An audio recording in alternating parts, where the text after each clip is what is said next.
नमस्कार, आप देख रहे हैं 4 PM और मैं हूं आपके साथ निधि तिवारी। ये तो पहले से ही तय था कि ऑपरेशन सिंदूर को लेकर अपने पीएम साहब और उनकी पार्टी जमकर चुनावी लाभ लेने की कोशिश करेगी और सैनिकों की ओर से आतंकवादियों को मार गिराने के मामले का राजनीतिकरण किया जाएगा।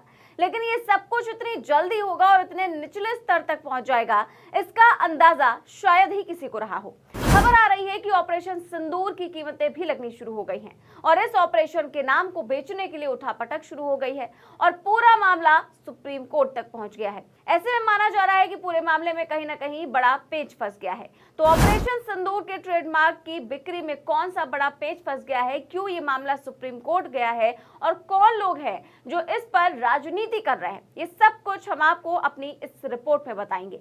साथ ही इस पर भी चर्चा करेंगे कि अपने पीएम साहब के खास माने जाने वाले देश के सबसे बड़े पूंजीपति ने अचानक क्यों नाम वापस ले लिया है। तो ऑपरेशन सिंदूर में किस तरह से भारतीय सेना ने अपने पराक्रम और शौर्य को दिखाते हुए रातों रात मसूद अजहर समेत पाकिस्तान में छिपे बैठे कई आतंकी संगठनों की सिर्फ 25 मिनट में ही नींदें उड़ा दी, ये आप लोग देख चुके हैं। लेकिन कैसे इस पूरे मामले को राजनीतिक रंग देने की कोशिश की जा रही है और इसका श्रेय लेने के लिए अपने पीएम साहब और उनकी पार्टी मैदान में उतर गई है, आप भी देखिए।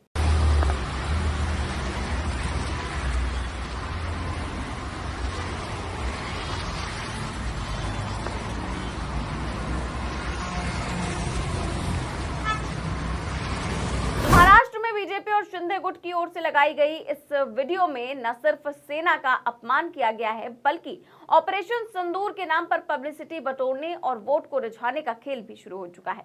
अब एक और होर्डिंग देखिए, ये लखनऊ में बीजेपी कार्यकर्ता की ओर से लगाई गई है। इसमें ऑपरेशन सिंदूर का जिक्र करके पीएम मोदी और अमित शाह को बधाई दी जा रही है। मतलब साफ है, सैनिकों की ओर से अपनी जान को जोखिम में डालकर चलाया गया ऑपरेशन सिंदूर बीजेपी के लिए वोट बटोरने का एक जरिया बन गया है। जिस तरह से पोस्टर लगाए जा रहे हैं, इससे साफ है कि बीजेपी पूरी तरह से लगी है कि ऑपरेशन सिंदूर के बहाने अपनी राजनीति को चमकाया जाए। लेकिन एक और जहां बीजेपी इसको भुनाने में लगी है, तो वहीं दूसरी ओर विपक्ष भी मोदी सरकार के खिलाफ आक्रामक है।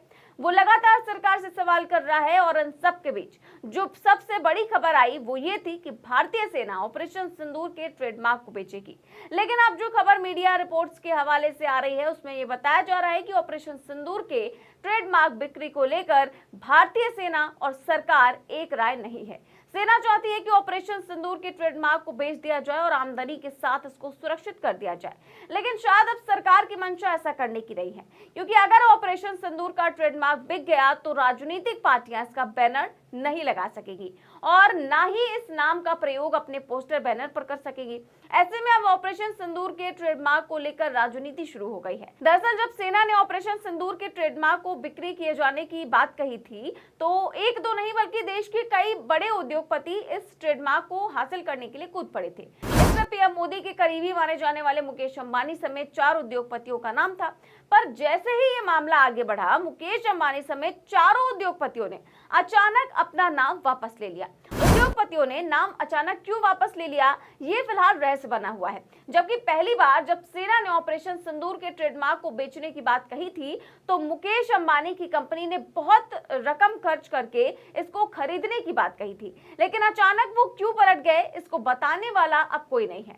पर अचानक उद्योगपतियों की नाम वापसी इस ओर जरूर इशारा करती है कि अंदर खाने कोई बड़ा खेल तो चल रहा है और कोई तो है जो भारतीय सेना को इससे रोक रहा है। आखिर ये कौन है जो ऑपरेशन सिंदूर के ट्रेडमार्क को बिकने नहीं देना चाहता है? सवाल ये भी है कि कहीं ये वही लोग तो नहीं है जो पोस्टर, बैनर और होर्डिंग लगाकर ऑपरेशन सिंदूर का इस्तेमाल करना चाहते हैं। हालांकि इस सब के बीच ऑपरेशन सिंदूर के ट्रेडमार्क की बिक्री या मामला सुप्रीम कोर्ट भी पहुंच गया है। जी हाँ, ऑपरेशन सिंदूर के नाम को व्यावसायिक उपयोग के लिए ट्रेडमार्क के रूप में रजिस्टर करने की कोशिशों के खिलाफ सुप्रीम कोर्ट में एक जनहित याचिका दायर की गई है।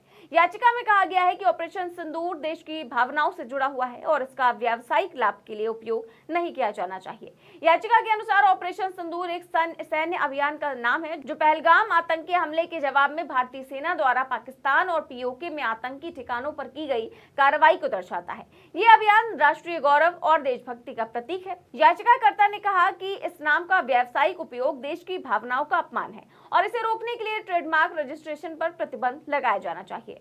आपको बता दें कि ऑपरेशन सिंदूर के नाम के ट्रेडमार्क को बेचकर अगर भारतीय सेना अपने और अपने सैनिकों के लिए लिए कुछ करना चाहती है तो इसमें कोई भी रोक लगाने वाला नहीं होता है। वहीं ये सच है कि ऑपरेशन सिंदूर देश की सेना और पहलगाम के शहीदों के लिए एक सच्ची श्रद्धांजलि है और ऑपरेशन सिंदूर एक बड़ा मिशन भी है।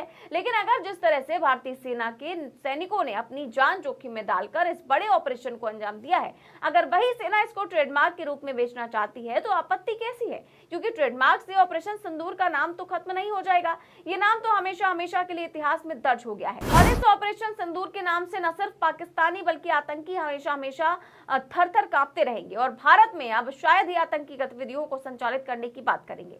लेकिन अगर भारतीय सेना इस नाम को ट्रेडमार्क के रूप में बिक्री करना चाहती है तो करने देना चाहिए। लेकिन शायद ये बात ऑपरेशन सिंदूर के नाम पर वोट लेने वाले राजनीतिक दलों को सता रही है कि अगर ऑपरेशन सिंदूर का ट्रेडमार्क बिक्री हो गई तो उस नाम का प्रयोग अपने पोस्टर, बैनर और होर्डिंग्स में नहीं कर सकेंगे। शायद यही वजह है कि ऑपरेशन सिंदूर के ट्रेडमार्क की बिक्री पर राजनीति शुरू हो गई और ये मामला सुप्रीम कोर्ट पहुंच गया है। हालांकि अब मामला जब सुप्रीम कोर्ट में है तो सुप्रीम कोर्ट ही इस पर उचित फैसला सुनाएगा। आपको बता दें कि पहले ही ऑपरेशन सिंदूर पर सुप्रीम कोर्ट के 2 जज जस्टिस सूर्यकांत और रिटायर्ड जज एनवी रमन्ना सेना की जमकर तारीफ कर चुके हैं। जस्टिस सूर्यकांत ने अपने बयान में कहा था कि भारतीय सशस्त्र बल हमारे देश की संप्रभुता के रक्षा के लिए खड़े हैं। कर्तव्य के प्रति उनकी प्रतिबद्धता और खतरे का सामना करने की तत्परता ऐसी चीज है जिसे हर नागरिक को पहचानना और उसका सम्मान करना चाहिए। उन्होंने कहा था कि ऑपरेशन सिंदूर ने न केवल सैन्य सटीकता को प्रदर्शित किया बल्कि देश के हितों की रक्षा के लिए बलों के गहरे संकल्प को भी कर दिखाया। ऐसे में जब ये मामला सुप्रीम कोर्ट पहुंचा है तो ये तय है कि ऑपरेशन सिंदूर के ट्रेडमार्क बिक्री पर फैसला वही होगा। लेकिन जिस तरह से उद्योगपति पहले नाम वापस लेते हैं, फिर ये मामला अचानक सुप्रीम कोर्ट पहुंच जाता है और ट्रेडमार्क की बिक्री को रोके जाने की मांग शुरू होने जा रही है, तो ये कहीं ना कहीं ये सवाल खड़ा हो रहा है कि कहीं ये फायदा लेने वाले राजनीतिक दल का काम तो नहीं है। आपका इस पूरे मामले पर क्या मानना है? कौन है जो ऑपरेशन सिंदूर के ट्रेडमार्क की बिक्री सेना को नहीं करने देना चाहता है? क्या सच में अगर इसका ट्रेडमार्क बिक जाएगा तो ऑपरेशन का कोई अपमान होगा? क्या ये वही लोग हैं जो ऑपरेशन सिंदूर के नाम से पोस्टर, होर्डिंग और बैनर टांगकर जनता से सेना के कारनामे पर वोट मांगेंगे? आप अपनी राय हमें कमेंट बॉक्स में जरूर साझा करें। साथ ही साथ वीडियो को शेयर भी करें और सब्सक्राइब भी। नमस्कार।